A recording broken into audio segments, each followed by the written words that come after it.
یہ بھی ہم ڈیسائیڈ کرتے ہیں شمیم بھائی کہ ہماری بیوی کون ہوگی. ہاں توجہ, ہماری مرضی, جس سے چاہے شادی کریں, گوری سے کرے, کالی سے کرے, لمبی سے کرے, ناٹی سے کرے, موٹی سے کرے, چھوٹی سے کرے, غریب سے کرے, امیر سے کرے, ہماری مرضی جس لڑکی سے شادی کرے. ہم چنتے ہیں ہماری بیوی کون ہوگی, ہم ڈیسائیڈ کرتے ہیں. یہ ہے عام رشتہ داری. تیسرا رشتہ سسر کا رشتہ, یہ بھی ہم ڈیسائیڈ کرتے ہیں ہمارے فادر ان لا کون ہوں گے, ہمارا سسر کون ہوگا, یہ ہم ڈیسائیڈ کرتے ہیں. ہماری مرضی, جسے سسر بنا لے, جس کی بیٹی سے شادی کر لے, غریب کو سسر بنا لے, امیر کو سسر بنا لے, بھکاری کو سسر بنا لے, گورے کو بنا لے, کالے کو بنا لے, پٹھان کو بنا لے, قصائی کو بنا لے, ہماری مرضی. ہم ڈیسائیڈ کرتے ہیں ہمارا سسر کون ہوگا. چوتھا رشتہ ساس کا رشتہ, مدر ان لا. ہم ڈیسائیڈ کرتے ہیں ہماری ساسو ماں کون ہوگی, موٹی ہوگی یا چھوٹی ہوگی, ناٹی ہوگی یا لمبی ہوگی, گوری ہوگی یا کالی ہوگی, ہماری مرضی. جسے چاہے ساس بنا لے. یہ ہے عام رشتہ داری. خاص رشتہ داری وہ رشتہ ہے جسے اللہ بناتا ہے, جیسے اولاد کا رشتہ. بڑا سے بڑا مولوی ہو, اگر بیوی پریگننٹ ہے تو پہلے سے پیشنٹ کوئی پریڈکشن نہیں کر سکتا کہ بیٹا ہوگا یا بیٹی. اللہ بیٹا دے تو بھی قبول کرنا پڑے گا, اللہ بیٹی دے تو بھی قبول کرنا پڑے گا. اس لیے کہ اولاد کا رشتہ ہم نہیں بناتے, اللہ بنا کر بھیجتا ہے. جسے بنا کر بھیج دے قبول کرنا پڑے گا. توجہ, چاہے نارمل ہو یا نارمل ہو, قبول کرنا پڑے گا, ایکسپٹ کرنا پڑے گا. دوسرا رشتہ بھائی کا رشتہ, ہم نہیں ڈیسائیڈ کرتے ہمارا برادر کون ہوگا. جسے اللہ بھائی بنا کر بھیج دے, چاہے لمبا ہو یا ناٹا, قبول کرنا پڑے گا. تیسرا رشتہ نوازوں کا رشتہ, پوتوں کا رشتہ, ہم نہیں طے کرتے ہمارے نوازے کون ہوں گے, ہمارے پوتے کون ہوں گے. جسے اللہ بنا کر بھیج دے.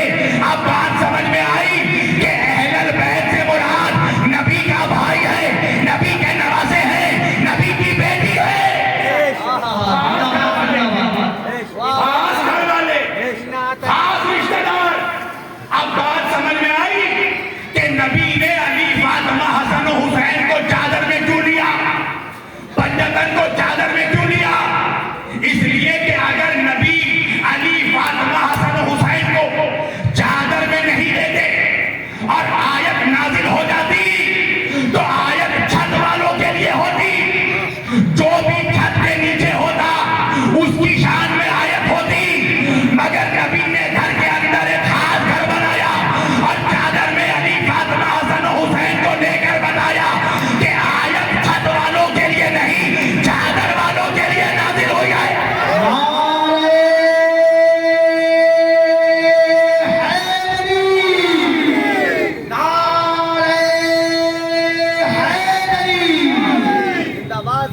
نبی نے مکان کے اندر ایک اسپیشل مکان بنایا اور چادر میں لیا ہے پنجتن, اور جب چادر میں لیا تب آیت اتری ہے. اگر اس سے پہلے آیت اترتی تو آیت چھت والوں کے لیے ہوتی. نبی نے چادر میں لے کر بتایا کہ تمام گھر والوں کے لیے نہیں, اسپیشل گھر والوں کے لیے آیت آئی ہے. اب کہاں مر گئے وہ جن لوگوں کو بڑا شوق ہے کہ سب کو اہل بیت میں شامل کریں. ارے قرآن تو سمجھ لے, اللہ اہل بیت نہیں ہے, اہل بیت. توجہ, میرے نبی کے خاص گھر والے, انما یرید اللہ لیذھب عنکم الرجس اہل البیت ویطہرکم تطہیرا. اللہ کا یہ ارادہ ہے کہ آپ سے ہر طرح کے رجس کو دور رکھے. اللہ اکبر.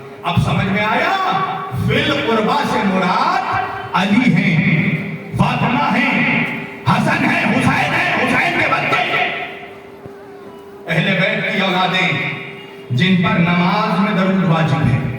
توجہ, نبی نے کہا کہ اگر مجھے کوئی اجرت دینا چاہتے ہو تو میرے اہل بیت کی محبت دے دو. توجہ. اچھا, کچھ ہمارے چاہنے والے ہیں تھوڑا جذبات میں آ کے ترجمہ یہ کرتے ہیں اس آیت کا, قُلْ لَا أَسْأَلُكُمْ عَلَيْهِ أَجْرًا إِلَّا الْمَوَدَّةَ فِي الْقُرْبَىٰ. ترجمہ یہ کر دیتے ہیں کہ اللہ کہہ رہا ہے کہ اگر اجر رسالت دینا ہے، قسم سے آیت میں رسالت کا لفظ ہی نہیں، علیہ اجرا، اگر تم اجرت دینا چاہتے ہو، کاہے کی اجرت؟ نماز پہنچایا اس کی اجرت، روزہ دیا اس کی اجرت، حج دیا اس کی اجرت، زکات دیا اس کی اجرت، قبلہ دیا اس کی اجرت، قرآن دیا اس کی اجرت، کتاب دی اس کی اجرت، شریعت دی اس کی اجرت، دین دیا اس کی اجرت۔ تو ایک بات سمجھ میں آ گئی نا مسلمانوں، یہ نماز، روزہ، حج، زکات، قبلہ، شریعت، کعبہ، قرآن، یہ سب ہمیں پھوکٹ میں نہیں ملا ہے، فری میں نہیں ملا ہے، ان سب کا ٹیکس ہے، اجرت دینی پڑے گی۔ تو اجرت کیا ہے؟ اِلَّا الْمَوَدَّةَ فِي الْقُرْبَى، علی کی محبت، فاطمہ کی محبت۔ کیا مطلب؟ نماز پڑھ رہے ہو، نماز کی اجرت ہے علی کی محبت، روزے کی اجرت ہے علی کی محبت، زکات کی اجرت ہے علی کی محبت، قرآن کی اجرت ہے علی کی محبت، کعبے کی اجرت ہے علی کی محبت۔ یہ ہے اجرت۔ اب بغیر اجرت کے عبادت کرنے سے کیا ہوتا ہے یہ بھی تمہیں سمجھا دیں۔ قرآن پڑھتے ہیں نا آپ سب، پڑھا کیجیے گا، اس لیے کہ قرآن میرے نبی کا زندہ معجزہ ہے۔ ہاں پڑھا کیجیے گا، قسم خدا کی، جس گھر میں قرآن شیلف میں سجا ہونا اور گھر والے جب قرآن نہیں پڑھتے تو قرآن خود صاحب مکان میں لعنت کرتا ہے۔ آج جو روتے ہو نا گھر میں منوست پھیل رہی ہے، دو چیزیں کرو اور منوست نہ کرو تو میرا کالر آ کے پکڑ لینا ہے۔ دو چیز کر دو، ایک نماز پڑھ دو، دوسرا قرآن پڑھ دو اپنے اپنے گھروں میں، اور پھر اگر برکت نہ آئے تو میرا کالر پکڑ لینا آگے۔ ہم لوگ قرآن کب نکالتے ہیں؟ ایک تو جب بیٹی رخصت ہوگی دہیج میں، اور دوسرا کب نکالتے گا؟ گڑیا مر نہیں رہی ہے تو سورہ یاسین نکال کے پڑھو۔ سچ بتاؤ اگر شہباز بھائی، تو قرآن کسی کو مارنے کے لیے نہیں آیا ہے، قرآن مری ہوئی انسانیت کو واپس زندگی دینے کے لیے آیا ہے۔ اچھا قرآن کون سی کتاب ہے؟ سننا، میرے آقا نے فرمایا کہ قرآن وہ کتاب ہے جس کا پڑھنا ثواب ہے۔ کیا ہے؟ کون کتاب ہے؟ جس کا پڑھنا ثواب ہے۔ صحابی نے پوچھا یا رسول اللہ، جو جاہل ہو، قرآن پڑھ نہیں سکتا ہو، وہ کیسے ثواب کمائے؟ میرے آقا نے کہا جب قرآن کی تلاوت ہو تو قرآن سن لے، قرآن کا سننا بھی ثواب ہے۔ ارے بولیے نا سبحان اللہ، اب نہیں تو کب بولو گے؟ اللہ نے زبان اس لیے نہیں دی ہے کہ چائے کھانوں میں بھائیوں کی تو غوری کرو، اللہ نے زبان ہی اس لیے دی ہے کہ جب نبی اور آل نبی کا ذکر ہو تو بولو، یہاں بولو گے تو پہچانے جاؤ گے۔ میرے نبی نے کہا قرآن کی تلاوت سن لو، قرآن کا سننا بھی ثواب ہے۔ پھر ایک شخص نے کہا یا رسول اللہ، جو بہرا ہو، قرآن سن نہیں سکتا ہو تو کیا کرے؟ حضور نے کہا کہ قرآن کی آیتوں کو کھول کر دیکھ لے، قرآن کا دیکھنا بھی ثواب ہے۔ تو بھائی قرآن کون کتاب؟ کہا جس کا پڑھنا بھی ثواب، جس کا دیکھنا بھی ثواب، اور جس کا سننا بھی ثواب۔ اب جب میں نے یہ حدیث پڑھی تو مجھے بھی ثواب کمانے کا شوق پیدا ہوا۔ میں عثمانیہ بک ڈپو میں گیا قرآن ہدیہ کرنے، توجہ، اب میں نے دیکھا بہت بھیڑ ہے، کیا کروں؟ میں چپکے سے بھیڑ میں داخل ہوا اور قرآن کریم کو اٹھایا، سینے سے لگایا اور گھر میں لے کر آ گیا، اور لانے کے بعد خوب قرآن پڑھ رہا ہوں، کھول کھول کے دیکھ بھی رہا ہوں، گھر والوں سے پڑھوا پڑھوا کر سن بھی رہا ہوں۔ انصاف سے بتانا مسلمانوں، کیا مجھے ثواب ملے گا؟ نہیں نا، مجھے ثواب نہیں ملے گا۔ کیوں نہیں ملے گا بھائی؟ قرآن تو وہ کتاب ہے جس کا پڑھنا بھی ثواب، جس کا دیکھنا بھی ثواب، جس کا سننا بھی ثواب۔ تو اب یہ ثواب مجھے کیوں نہیں ملے گا؟ کہا مولانا وجہ یہ ہے کہ آپ قرآن چرا کر لائے ہیں، آپ نے اس کی اجرت نہیں دی۔ اب بغیر اجرت کے جتنا پڑھیے سنیے دیکھیے ثواب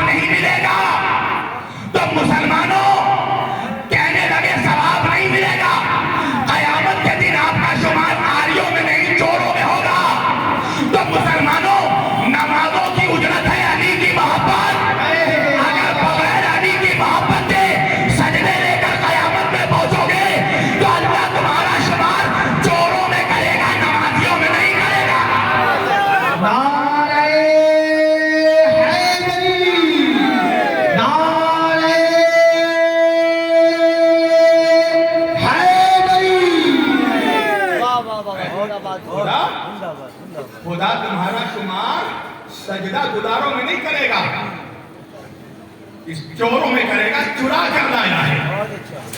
اجرت ادا نہیں کیا، یہ روایت نہیں آیت ہے۔ علیہ اجر الا المودۃ فی القربى، یہ آیت ہے، سورہ شورى کی آیت ہے۔ اجرت ہے میرے اہل بیت کی محبت، اسلام شریعت اجرت ہے اہل بیت کی محبت۔ بغیر اجرت کے نمازوں لے کر پہنچے گا، سجدے لے کر پہنچے گا۔ تو کسی کے مکان میں چلا جا، بغیر اس کی اجازت کے نماز پڑھ کر دیکھا، اللہ تیری نماز تیرے منہ پر مار دے گا، اس لیے کہ قبضے کی زمین پر نماز جائز نہیں ہے۔ توجہ، اجرت دے۔ مسلمان ہر چیز فری میں لینا چاہتا ہے، اجرت، اور نبی نے اجرت سونا چاندی نہیں مانگا، کیا مانگا ہے؟ اہل بیت کی محبت، اپنے گھر والوں کی محبت۔ اور آیت اگر پڑھیے تو آیت میں محبت کا لفظ بھی نہیں ہے۔ اب تو میں آیا ہوں ٹاپک پہ، آیت میں لفظ محبت بھی نہیں ہے، آیت میں لفظ مودت ہے، مودت فی القربى۔ توجہ، آپ پوچھئے گا مولانا مودت کس کو کہتے ہیں؟ مودت کہتے ہیں، دیکھیں محبت کی بھی کئی کوالٹی ہوتی ہے۔ مودت کہتے ہیں محبت کی ایکسٹریم کوالٹی کو، یعنی جس محبت میں شدت ہو، جس محبت میں کمپرومائز نہیں ہو۔ آپ نے بہت سے ایسے مولوی دیکھا ہوگا کہ جیسا جلسہ دیکھا جیسا نغمہ ویسی تقریر، نہیں، اس کو محبت تو کہہ سکتے ہو، مودت نہیں کہہ سکتے۔ مودت کہتے ہیں شدت والی محبت، یعنی مجمع دوستوں کا ہو تب بھی علی علی کروں گا، اور مجمع دشمنوں کا ہو تب بھی علی علی کروں گا، کوئی واہی دے گا تب بھی علی علی کروں گا، کوئی فتوے دے گا تب بھی علی علی کروں گا۔ سبحان اللہ، نعرہ حیدری، نعرہ حیدری، اللہ اکبر، یا رسول اللہ، الا المودۃ فی القربى۔ ایکسٹریم لیول کی محبت کو مودت کہتے ہیں۔ آپ لوگوں کو آسانی سے سمجھو کیا ہے مودت اور محبت کا فرق کیا ہے؟ What is the difference between محبت and مودت؟ محبت اور مودت کا ایک ڈیفرنس بتا رہا ہوں میں آپ کو۔ یہ میرے سامنے انیل بھائی بیٹھے ہیں، یہ شہباز میاں بیٹھے ہیں، توجہ، سلیمان بھائی ہیں، بہت سارے بھائی ہیں ہمارے، یہ لوگ سب مجھ سے محبت کرنے والے ہیں، رحمان بھائی ہیں، اسرار بھائی ہیں، توجہ، وسیم بھائی ہیں، سب مجھ سے محبت کرتے ہیں۔ چلو انیس بھائی کی مثال دیتا ہوں، یہ انیس بھائی ہیں، ناظم ہیں، بنگال ناظم ہندوستان، بڑی محبت کرتے ہیں مجھ سے۔ میری طرف دیکھو جوانو، میں نے بولا نا یہاں وانی میری طرف دیکھو، یہ گفتگو تمہیں روز روز نہیں ملے گی، چندہ پہ تقریر روز روز سن سکتے ہو، علی پہ بولنے کے لیے کلیجہ چاہیے۔ سنو جو بول رہا ہوں، سنو بہت غور سے، اب وقت قیمتی بات ہے، بہت دیر میں نہیں بولتا، میں بہت لمیٹڈ ٹائم پہ بہت ساری چیزیں پہنچانے کا عادی ہوں۔ یہ انیس مجھ سے بڑی محبت کرتے ہیں، توجہ۔ اب دیکھو محبت اور مودت میں فرق کیا ہے۔ یہاں پر جلسے کے بعد میرے اوپر حملہ ہو گیا، اٹیک ہو گیا، اچھا ہو بھی سکتا ہے، منافقوں کو تو ہم ہی لوگ سے خطرہ ہے نا، ہاں، منافقوں کو منافقوں سے خطرہ نہیں ہوتا، منافقوں کو ہمیشہ مومنوں سے خطرہ ہوتا ہے۔ توجہ، میرے اوپر حملہ ہوا، اٹیک ہوا، یہ مجھے چھوڑ کر بھاگ گئے، تو اس کا کیا مطلب ہے؟ یہ مجھ سے نفرت کرتے ہیں؟ نہیں، یہ مجھ سے محبت کرتے ہیں۔ اب جوانوں تم مجھ سے پوچھو گے کہ جب یہ آپ سے محبت کرتے ہیں تو یہ مصیبت میں آپ کو چھوڑ کر بھاگے کیوں؟ وجہ بتاتا ہوں۔ یہ مجھ سے محبت کرتے ہیں مگر مجھے مصیبت میں چھوڑ کر اس لیے بھاگ گئے کہ یہ مجھ سے زیادہ اپنی جان سے محبت کرتے ہیں۔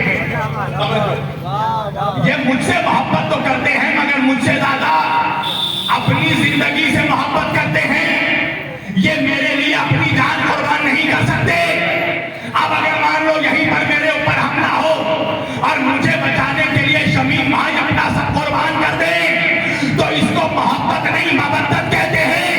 مودت اس محبت کو کہتے ہیں جہاں محبوب کے سامنے اپنے جان کی کوئی حیثیت نہ ہو۔ سبحان اللہ، سبحان اللہ، مودت اس محبت کو کہتے ہیں جہاں اپنے جان کی کوئی حیثیت نہ ہو محبوب کے سامنے. مثال کے طور پر مچھلی، کسی مولوی سے پوچھو مچھلی کا ذبیحہ کیا ہے؟ مچھلی کا ذبیحہ یہ نہیں ہے کہ اس کے گلے میں چھری چلا دو. مچھلی کا ذبیحہ یہ ہے کہ اس کو پانی سے جدا کر دو، پانی سے نکال دو. یہی مچھلی کا ذبیحہ ہے. کیوں؟ اس لیے کہ مچھلی کو پانی سے محبت نہیں مودت ہے. اگر ایک لمحے کو بھی مچھلی کو پانی سے جدا کیا جائے گا تو مچھلی مر جاتی ہے. یعنی اللہ کہہ رہا ہے دیکھو اہل بیت سے محبت نہیں مودت کرو. اگر ایک لمحے کو بھی اہل بیت سے جدا ہونا تو مر جانا.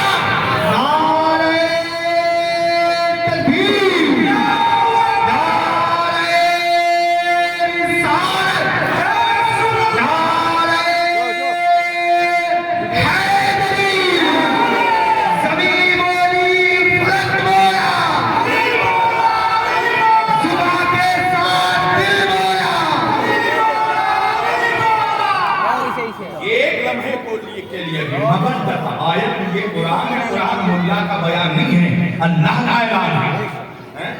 روایت لیتی تو مولوی لنگیر مارتا یہ ضعیف ہے، یہ جوان ہے، اس کا اعتبار نہیں ہے، یہ خبر واحد ہے. یہ روایت نہیں آیا. اللہ اکبر. جس کا جھٹلانے والا خود کافر ہو جاتا ہے. اللہ کہہ رہا مودت قربا. علی فاطمہ حسن حسین سے محبت نہیں مودت چاہیے. مودت یعنی ایکسٹریم لیول کی محبت جہاں جان کی کوئی قیمت نہ ہو. اب بات سمجھ میں آئی کہ جب واقعہ کربلا ہوا تو کیا امام حسین کے ساتھ جانے والے صرف بہتر تھے اور کوئی جانے والا نہیں تھا؟ نہیں تھے، بہت جانے والے تھے. اگر جانے والے نہ ہوتے تو قتل حسین کے بعد انتقام کس نے لیا؟ تو ایک بات یاد رکھنا کہ کربلا کا واقعہ جب ہوا تھا تو محبت کرنے والے تو بہت تھے مگر مودت کرنے والے بہت تھے.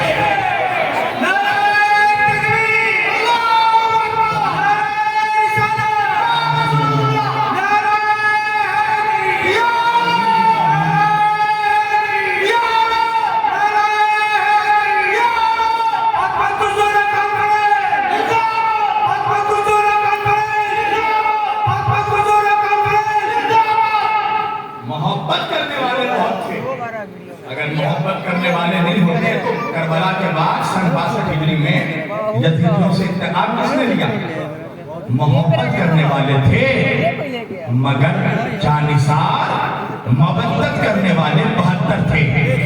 اور کربلا میں اسلام کو سر جھکانے والوں کی نہیں سر کٹانے والوں کی ضرورت پڑی. آج بھی دیکھو، آج بھی دنیا میں سر جھکانے والے بہت ہیں، سر کٹانے والے چند ہی نظر آ رہے ہیں. تمہیں معلوم ہے فلسطین پہ پھر سے بمباری شروع ہو گئی. کل 110 لوگ مر گئے. توجہ، 200 علاقوں میں، غازہ کے 200 علاقوں میں ایک ساتھ اسرائیل نے بم مارا ہے. توجہ، تو سر جھکانے والے تو ہر جگہ ہیں. قطر میں بھی ہیں، کویت میں بھی ہیں، عمان میں بھی ہیں، دبئی میں بھی ہیں. سر کٹانے والے فلسطین میں نظر آ رہے ہیں. اور اسلام کو سر جھکانے والوں کی ضرورت نہیں ہے. سر جھکا تو کوئی بھی دے سکتا ہے، چاہے مومن ہو یا منافق ہو. سر جھکانے والے تو کربلا میں تھے دونوں طرف. اچھا ایک بات بتاؤ، نماز سب سے بڑی عبادت ہے نا؟ سب سے بڑی عبادت ہے نماز. اللہ کے رسول فرماتے ہیں فَإِن قُبِلَ مَا سَوَاهَا فَإِن رُدَّتْ مَا سَوَاهَا. نماز قبول تو ہر عمل قبول، نماز رد تو ہر عمل رد. مگر ایک بات کہوں گا کہ مجھے قرآن کی 6666 آیتوں میں، 114 سوروں میں، 30 پاروں میں ایک بھی آیت میں دیکھا تو کہ اللہ نے کہا ہو کہ میں نماز پڑھنے والوں کے ساتھ ہوں. ایک آیت دیکھا دو کہ اللہ نے کہا ہو میں نمازیوں کے ساتھ ہوں. کہیں کہا اللہ نے؟ نہیں کہا. اچھا نماز کے بعد سب سے بڑی عبادت کون سی ہے؟ روزہ ہے نا. پورے قرآن میں مجھے کہیں پر بھی دکھاؤ کہ اللہ نے کہا ہو کہ میں روزہ رکھنے والوں کے ساتھ ہوں. روزے کے بعد حج. پورے قرآن میں مجھے کہیں دکھاؤ کہ اللہ نے کہا ہو میں حج کرنے والوں کے ساتھ ہوں، حاجیوں کے ساتھ ہوں. حج کے بعد زکات. پورے قرآن میں کسی آیت میں مجھے دکھاؤ کہ اللہ نے کہا ہو میں زکاتیوں کے ساتھ ہوں، سب کچھ چھوڑو، یہی دکھا دو کہ اللہ نے کہا ہو میں مولویوں کے ساتھ ہوں، مولویوں کو چلاتا اللہ کہہ دیتا، مگر اللہ نے یہ نہیں کہا کہ میں نمازیوں کے ساتھ، میں روزے داروں کے ساتھ، میں مولویوں کے ساتھ، میں حافظوں کے ساتھ کیوں؟ اس لیے کہ اگر اللہ کہہ دیتا کہ میں نمازیوں کے ساتھ ہوں تو قیامت تک ہم لوگ یہ طے نہیں کر پاتے کہ کربلا میں اللہ کس کے ساتھ تھا، اس لیے کہ نمازی حسین کے لشکر میں بھی تھے، نمازی یزید کے لشکر میں بھی تھے، روزے دار یہاں بھی تھے، روزے دار وہاں بھی تھے، حاجی یہاں بھی تھے، حاجی وہاں بھی تھے، حافظ یہاں بھی تھے، حافظ وہاں بھی تھے۔ اللہ نے کہا ان اللہ مع الصابرین، میں صبر کرنے والوں کے ساتھ، اس لیے کہ حسین صبر کرنے والے، یزید صبر کرنے والا۔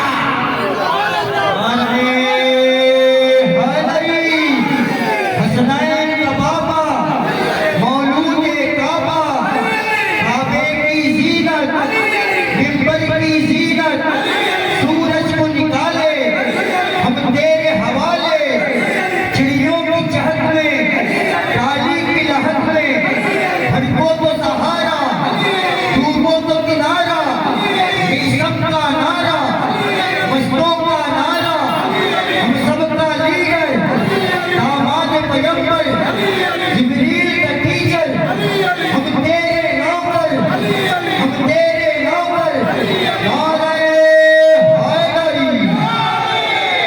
ان اللہ مع الصابرین، یہ روایت نہیں ہے، یہ آیت ہے، آیت۔ اللہ کہہ رہا ہے میں صبر کرنے والوں کے ساتھ ہوں۔ کیا پالیسی میٹنگ جملہ اللہ نے کہا آیت میں، میں صبر کرنے والوں کے ساتھ ہوں، اس لیے کہ کربلا میں حسین صبر کرنے والے، یزید صبر کرنے والا، یعنی ایک جملہ کہہ دوں، اللہ قرآن میں کہہ رہا ہے میں حسینیوں کے ساتھ ہوں، میں ان نمازیوں کے ساتھ ہوں۔ لبیک یا حسین، لبیک یا حسین، لبیک یا حسین، لبیک یا حسین۔ یعنی اللہ کہہ رہا ہے میں ان نمازیوں کے ساتھ ہوں جو حسین کے ساتھ ہیں، میں ان روزے داروں کے ساتھ ہوں جو حسین کے ساتھ ہیں، میں ان حاجیوں کے ساتھ ہوں جو حسین کے ساتھ ہیں، ورنہ حاجی تو یزید کے بھی ساتھ تھے، نمازی تو یزید کے بھی ساتھ تھے، مفتی تو یزید کے بھی ساتھ تھے۔ قسم سے اگر بتا دیا نا میں نے کہ یزید کے ساتھ کتنے مفتی تھے تو شاید مفتی مجھے قرض کر دے۔ حافظ یزید کے بھی ساتھ، نمازی یزید کے بھی ساتھ۔ اللہ نے کہا کہ یہ مت دیکھ کہ نماز کس کے ساتھ ہے، یہ دیکھ کہ اہل بیت کس کے ساتھ ہے، یہ دیکھ کہ حسین کس کے ساتھ ہے۔ خالی ظاہری دکھاوے کا نام اسلام نہیں ہے۔ آج جو لوگ یہ اسلام کے نام پر بم بلاسٹ کر رہے ہیں، مسجدوں کو اڑا رہے ہیں، ہمارے ہندوستان میں ایک مسجد شہید ہوئی، ہم نے پورا ٹھیکہ ہندوؤں میں توڑ دیا، اور پاکستان میں ہر جمعہ میں ایک مسجد شہید ہو رہی ہے، ہر جمعے کی نماز میں ہر ہفتہ کوئی نہ کوئی گھس جا رہا ہے بم دبا کے، خود کو بھی اڑا رہا ہے، اپنے ساتھ 100 بچوں کو اڑا دے رہا ہے۔ یہ کون سا اسلام ہے؟ اس کا مطلب یہ ہے کہ ابھی بچے ہوئے لعنت کے ہار باقی ہیں، یزید مر گیا، کچھ رشتہ دار باقی ہیں۔ یہ حسینیت نہیں ہے کہ مسجد میں جا کر اپنے لوگوں کو، کہاں ہے یہ منحوس دہشت گرد، یہ منحوس ٹیررسٹ جو بچوں کو اللہ اکبر کہہ کر ذبح کر رہے تھے سیریا میں، آج کیوں نہیں جاتے فلسطین میں اسرائیل سے لڑنے کے لیے؟ کہاں مر گئے یہ منحوس؟ کہاں مر گئی یزید کی اولادیں جنہوں نے 8 سال میں 5 لاکھ 5.5 لاکھ لوگوں کو، مسلمانوں کو شہید کر دیا، ذبح کر دیا، بچوں کو مارا ہے اللہ اکبر کہہ کر سیریا میں، عراق میں۔ آج وہ منحوس کیوں نہیں جاتے فلسطین کے مسلمانوں کی مدد کرنے؟ آج کہاں چلے گئی ان کی غیرت؟ آج کہاں چلے گئے؟ تو بات وہی ہے کہ دیکھنا پڑے گا کہ دل میں یزید ہے یا حسین ہے۔ سر میں خالی سجدوں کے نشان مت دیکھو، مجھے سمجھ میں نہیں آتی، میری عمر 32 سال سے زیادہ ہو گئی، آج تک میرے سر پہ نشان نہیں آیا، مگر میں دیکھتا ہوں 32 دن کو اوپر مسجد جاتے ہیں، فوراً اتنا بڑا خرچہ لے کے نکل جاتا ہے۔ اس سے پوچھو کہ میں سجدہ کرنے گیا تھا یا چٹائی کرنے گیا تھا؟